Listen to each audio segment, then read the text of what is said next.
Ser podcast.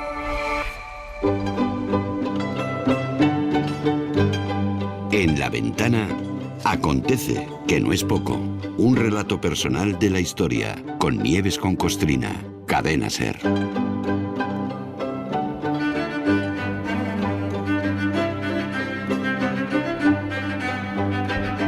Hola Nieves, buenas tardes. Buenas tardes, Carlas, ¿qué tal? Muy bien. El otro día, no sé si lo escuchaste, Mariola Cubells dijo esa que tiene que acompañarte a visitar al Papa, Sí, de amarillo chillón o de rojo. Rojo, ella de rojo. Y yo de pistacho. Exacto. Pues el otro día dijo Mariola Cubells en la ventana de la tele que le gustan las series de tacitas. Dijo que son las series de tacitas. Bueno, son aquellas series históricas que ponen el foco en la nobleza, ¿no? Los Bridgerton y cosas así. A mí me hizo gracia, Y la Edad Dorada, buenísimo. También. Y yo, que un oyente dijo, no es de tacitas. Y ella, sí. Bueno, da igual. Yo creo que en la historia real hay capítulos que parecen de una serie de televisión, de tacitas, sobre todo cuando empiezan a aparecer reyes, reinas y derivados. Porque a veces cuesta seguir la trama, ¿eh? Hoy, por ejemplo, el tema de hoy. Pregunta, ¿pudo una reina de España, expulsada de España para más señas, provocar una guerra en Europa? Sí. La respuesta es sí. Sí, pero atentos, porque si no nos perdemos. Es lo que decía de la trama. Atentos que nos vamos a perder. Vamos a intentar contarlo muy sencillo. Y yo también me sumo a recomendar la Edad Dorada. No la he visto todavía. A ver, venga, pues venga. Es un periodo histórico maravilloso del Nueva York del 19. Muy buena.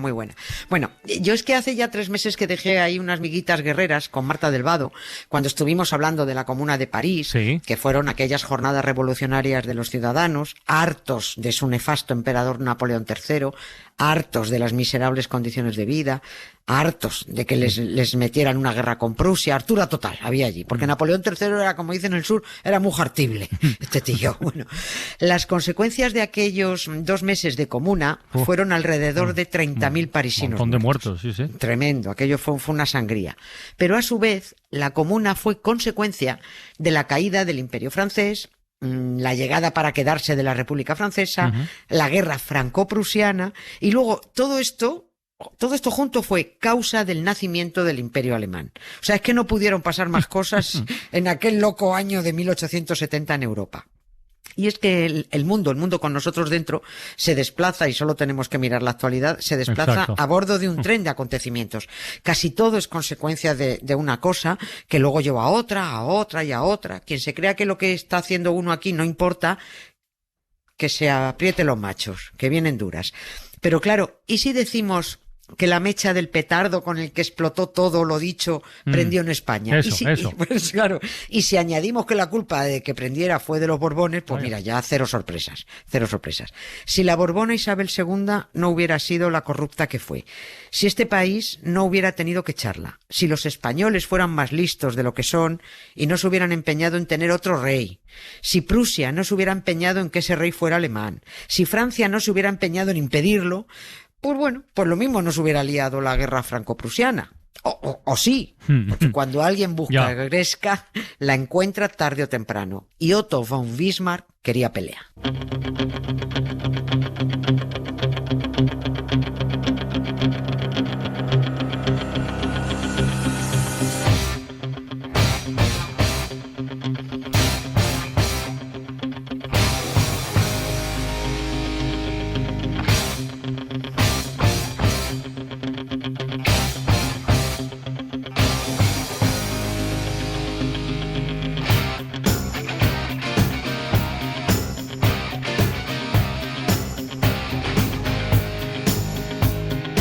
A ver, después de esta lista de ISIS, tenemos que empezar por el principio. Y tenemos que empezar para entender cómo la corrupción de los Borbones acabó dando pie al nacimiento del Imperio Alemán. Porque es una ruta sinuosa. O no tanto, según se mire. Y es apasionante, la verdad es que es curiosísimo. Es muy loco que la corrupción y el nefasto gobierno de los Borbones acabara sacudiendo la geopolítica de toda Europa. Y así fue. A Isabel II se la envió con viento fresco fuera de España en septiembre de 1868. Aquí ya había cierto ambientillo republicano en el cuerpo, porque es que estaba claro que por muchas oportunidades que se le dieran a los Borbones, volvían a pifiarla una y otra vez. Pero como la República era territorio inexplorado y los españoles son acomodaticios y fáciles de manejar, el gobierno revolucionario que desalojó a Isabel II volvió a convencer al pueblo de que había que buscar otro rey. Pero ojo, que no fuera un Borbón, porque seguro que sería otro delincuente. Bueno, la famosa frase, los Borbones jamás. Prim, ¿no? ¿Lo dijo eso? Sí, el general Prim por ahí vociferaba por las cortes de la tribuna, jamás un Borbón más. Bueno, esa sede vacante en el trono de España puso en marcha maniobras en algunas monarquías europeas para encajar a su propio candidato o para impedir que un enemigo encajara el suyo. Esta extravagante búsqueda de rey vino dada entre la expulsión de la Borbona Isabel II y a la espera de que llegara el siguiente rey por la no menos extravagante declaración en la Constitución de 1869 que decía que este país debía tener una monarquía constitucional. Para mí, yo sigo insistiendo, para mí esto es un pedazo de oxímoron donde los haya. O sea, una monarquía al margen de la Constitución, con reyes impunes gracias a la Constitución, nunca puede calificarse de constitucional, porque la Constitución solo afecta a los demás, no a ellos. Como tampoco una monarquía puede ser parlamentaria, porque en el Parlamento están los elegidos por los ciudadanos, y al rey lo eligió Franco. Bueno, pero que precisamente la única vez que se ha votado un rey en el Parlamento, la única, fue en ese periodo del que estamos hablando. Sí. Y salió elegido Amadeo I de Saboya. Claro. Que es duró que duró, pero bueno, eso ya... Sí, pero la única vez que precisamente porque era un rey elegido democráticamente. 191 votos a favor de su candidatura. Amadeo es el único rey de España elegido por votación parlamentaria. Pero además de Amadeo de Saboya, hubo otros candidatos para presentarse a la votación. Uno de ellos, el canalla duque de Montpensier, perteneciente a la Casa de Orleans, francesa, cuñado de la Borbona Isabel II, un intrigante y con una ambición desmedida, un mal bicho. Otro era Leopoldo de Hohenzollern-Sigmaringen, que como su propio nombre indica era prusiano. Lo hemos recordado en varias ocasiones, pero insistimos. A este es al que los españoles, como no se aclaraban con la pronunciación de Hohenzollern-Sigmaringen, lo llamaban Leopoldo Ole-Ole-Simeligen. Claro, entonces, a resumir, resumir, pues ya está. En junio de 1870... cuando el general Prim estaba negociando con distintos candidatos europeos para que se presentaran a ser votados rey de España, empezó a calentarse el mal rollo entre Francia y Prusia. Y enseguida vemos por qué. Pero antes vamos a presentar a los dos púgiles. En un rincón del ring estaba con calzón azul la Francia del Segundo Imperio, o lo que es lo mismo, la Francia del emperador Napoleón III, que se creyó este hombre que por ser sobrino de Napoleón I y llamarse igual, bueno, pues que el genio, la estrategia y la inteligencia que le venían de serie. Y no. Pues no, un pollino, como otro cualquiera. Aspiraba este hombre a que Francia tuviera una posición de máximo prestigio y poder en Europa, y sobre todo careciendo el de todo prestigio, era imposible. En el otro rincón del ring, con calzón rojo, la Prusia del señor ministro presidente Otto von Bismarck, conocido después de esto como el canciller de hierro, porque es que este tío se empeñaba en una cosa y no se apeaba del burro hasta que la conseguía. Eso, el canciller de hierro, pues sí. Y la pelea la iban a tener Prusia por colocar a su candidato en el trono de España y Francia porque no lo colocará. O sea, Napoleón III querría colocar al francés, al duque de Montpensier. Tampoco, ¿no? Tampoco, no. Montpensier, no, pues porque Montpensier era de la Casa de Orleans y los Orleans y los Bonaparte se odiaban. Pues qué complicado todo. Claro, no, dije, Napoleón III no quería a Antonio de Orleans como rey de España ni en broma. Pero esto se solucionó enseguida y prácticamente solo porque el de Montpensier, en plenas aspiraciones al trono, no se le ocurrió otra que batirse en duelo con su primo Enrique de Borbón y matarlo. Bueno, aquello corrió por toda Europa, con lo cual él solito acabó con sus aspiraciones, por eso se comió un mojón en las votaciones, pues no se podía votar a un tío que había matado a otro. Bueno, una vez que quedó desactivado el duque de Montpensier, Napoleón III tenía que impedir como fuera que Prusia colocara al Hohenzollern-Sigmaringen porque entonces Francia iba a quedar atrapada en mitad de una pinza que harían Prusia y España con reyes de la misma dinastía en el trono. Hasta ahora yo creo que se sigue, ¿no? Sí. Francia decía, no, esto no, porque tengo a estos por aquí y a otros por el otro lado. La diplomacia francesa se puso en marcha para impedir que el prusiano aceptara ser candidato. Y al final lo consiguieron. Lo consiguieron negociando con el padre de Leopoldo Ole-Ole-Simeligen.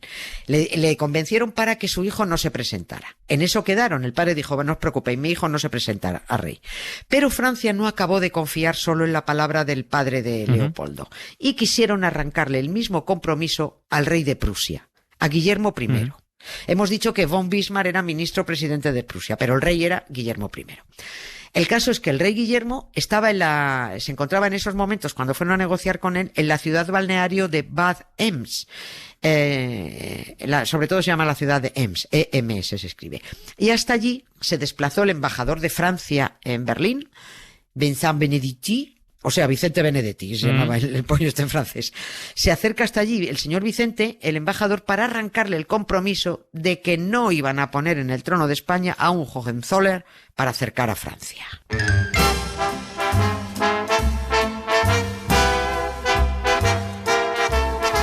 You are the one for me, for me, for me, formidable. You are my love, very, very, very véritable. Et je voudrais pouvoir un jour enfin te le dire,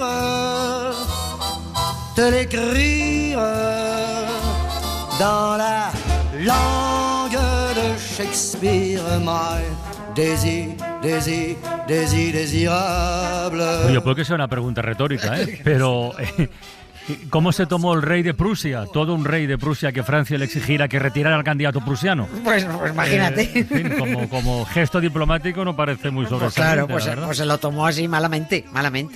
El propio rey Guillermo I explicó en un telegrama que se conoce como es un histórico telegrama, el telegrama de Ems, es un telegrama que le escribió a su presidente, a Otto von Bismarck, y le explicaba ahí que el embajador Benedetti fue un grosero y un impertinente, sin guardar el protocolo debido al rey de Prusia y encima exigiendo que retirara al candidato prusiano.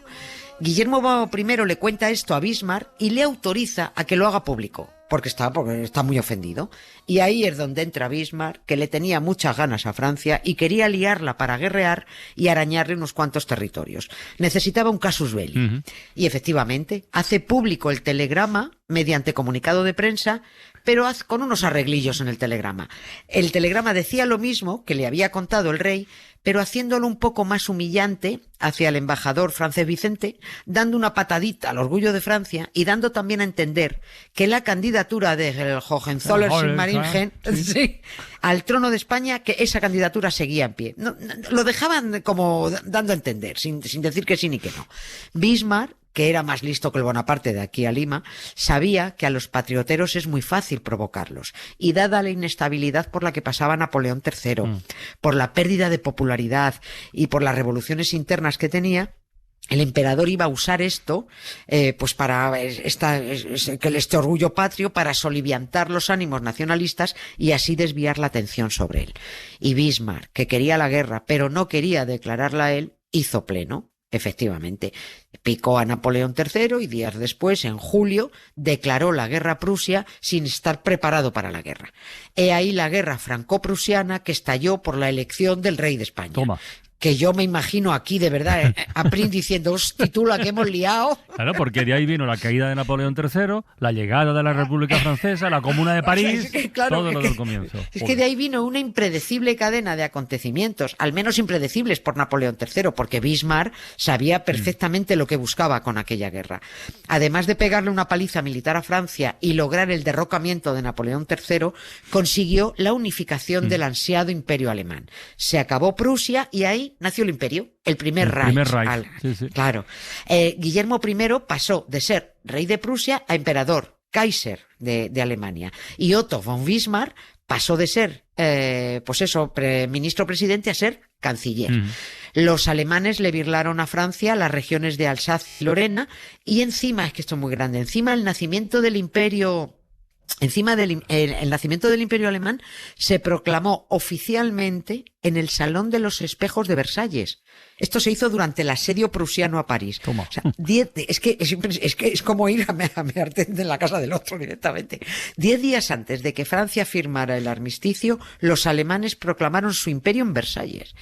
Decir que esto fue una chulería es quedarse muy corto. Fue un sopapo en toda regla.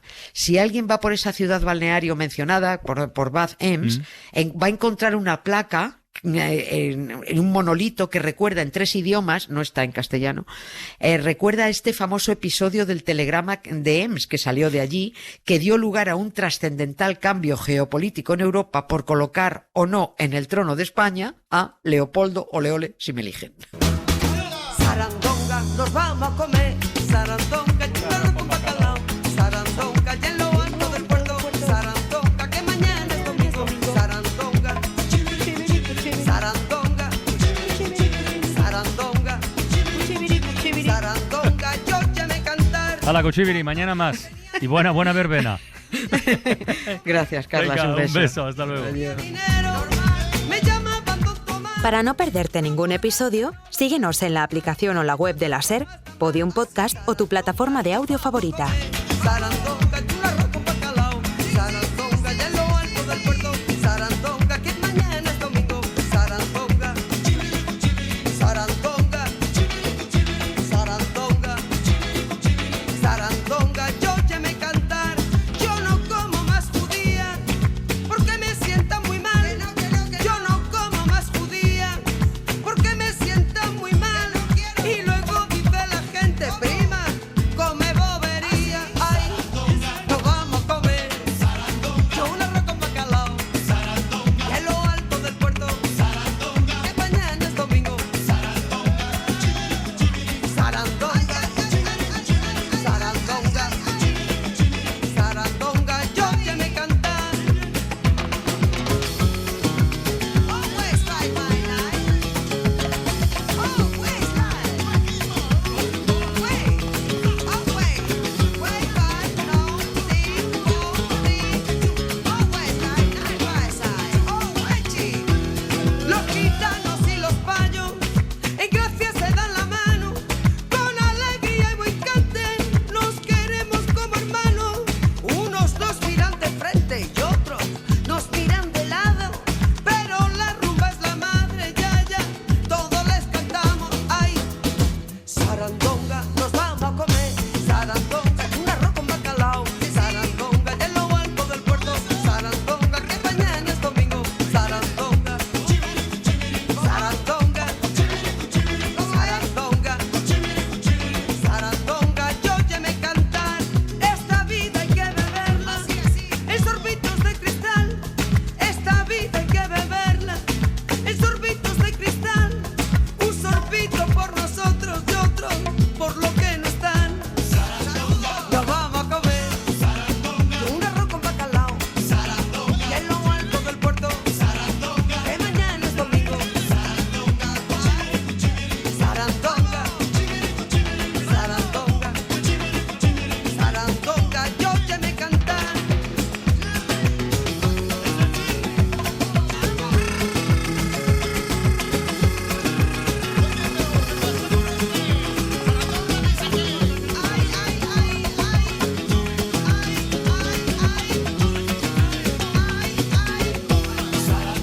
Nos vamos a comer un arroz con bacalao, que en lo alto del puerto, que mañana es domingo, sarandonga, sarandonga, sarandonga, sarandonga.